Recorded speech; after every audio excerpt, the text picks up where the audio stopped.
দেশ নেত্রী দেশ মাতা জননেত্রী বেগম খালেদা জিয়া মানে সুস্থতায় আজকে ওই ইফতার মাহফিলে বিভিন্ন ইউনিয়ন থেকে আগত বিএনপি নেতৃবৃন্দ, আসসালামু আলাইকুম, সাংবাদিক বৃন্দ, সুধীজন আসসালামু আলাইকুম।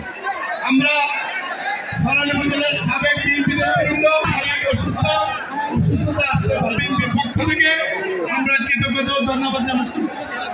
এত ব্যস্ততা থেকেও যারা কষ্ট করে দূর দূরান্ত উপস্থিত হয়েছেন, মাঠে জায়গা হচ্ছে না, পার্শ্ববর্তী আমাদের 13টা রুম আছে, 13টা রুমে যাওয়ার জন্য আমরা 5,000 লোকের ব্যবস্থা রেখেছি, কোনো সমস্যা নেই ইনশাআল্লাহ। আজকে যারা ইফতার মাহফিলে এসেছেন আমরা আপনাদেরকে উদাত্ত আহ্বান জানাবো, আমরা সকলে দোয়া করি বেগম খালেদা যেন সুস্থতায় দেশে ফিরে আসতে পারে, তারেক রহমান যেন দেশে ফিরে আসতে পারে, আল্লাহর কাছে আমরা দোয়া করি।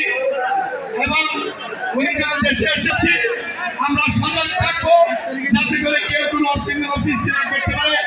আমাদের মধ্যে আওয়ামী লীগের নেতৃবৃন্দের সাথে যোগাযোগ করার বিএনপি নেতৃবৃন্দ তাদের বাসা থেকে ইতিমধ্যে বিভিন্ন আওয়ামী লীগ নেতৃবৃন্দ ধরেছে। আমরা আহ্বান রাখবো এই জনগণকে কোনো অবস্থায় কোনো আওয়ামী লীগের নেতৃবৃন্দ বিএনপির বাসায় না থাকে। অনেক জেল জুলুম ঘটেছে, আমাদের উদাত্ত আহ্বান থাকবে আমরা যেন দেশটা একটা সুন্দরভাবে সকলে বেগম খালেদা জিয়া ও তারেক রহমানকে অর্থাৎ বিএনপিকে সহযোগিতা করবেন যাতে করে শপথ গ্রহণ করতে পারে।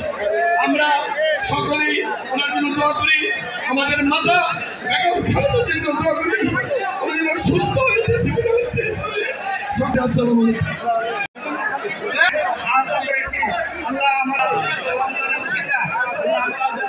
আল্লাহ সকলকে তুমি মাফ করে দাও, আল্লাহ আমাদের পক্ষ থেকে আল্লাহ 26 মার্চ